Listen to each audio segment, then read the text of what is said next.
Aminat's Journey, From Village to Victory, 2. One afternoon, after a particularly hard day, Amina sat alone by the university garden, trying to hide her tears.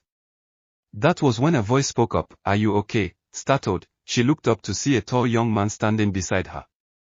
His name was Kofi, and though he was from the city, there was something kind and familiar in his eyes.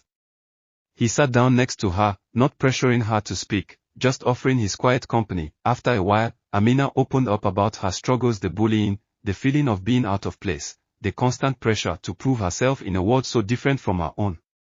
Kofi listened patiently, nodding in understanding. "You know," Kofi began after a moment of silence, "it's not where you come from that defines you, but what you carry within.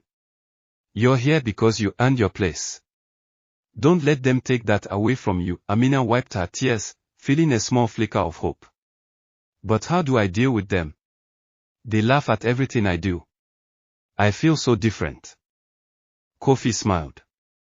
"Different is good. They mock you because they don't understand your strength. You came from a village to this big city, and yet you're still here, standing strong. That takes courage. Don't ever let their words shake your confidence.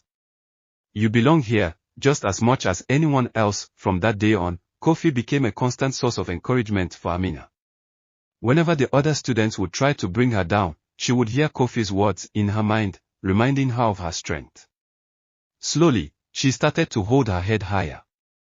She participated more in class, and when Sisi and her group made fun of her, she no longer let it hurt her. She focused on her studies, knowing that her success was not for them, but for herself and her family back in the village.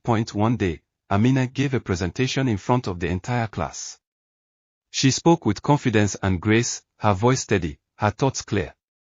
By the time she finished, the room was silent, not out of ridicule, but out of awe. Even Sisi had nothing to say. As Amina returned to her seat, she caught Kofi's eye in the back of the room. He gave her a small, encouraging nod, and she knew, in that moment, that she had found her place. In time, the bullying stopped, and Amina's classmates began to see her not as the village girl, but as a brilliant and capable student. She had earned their respect, but more importantly, she had learned to respect herself.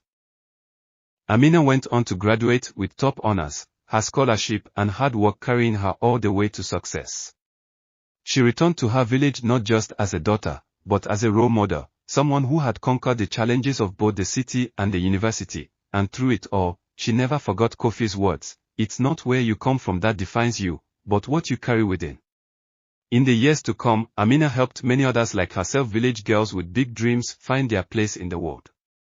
And in every story she told, she reminded them that confidence, once found, can never be taken away.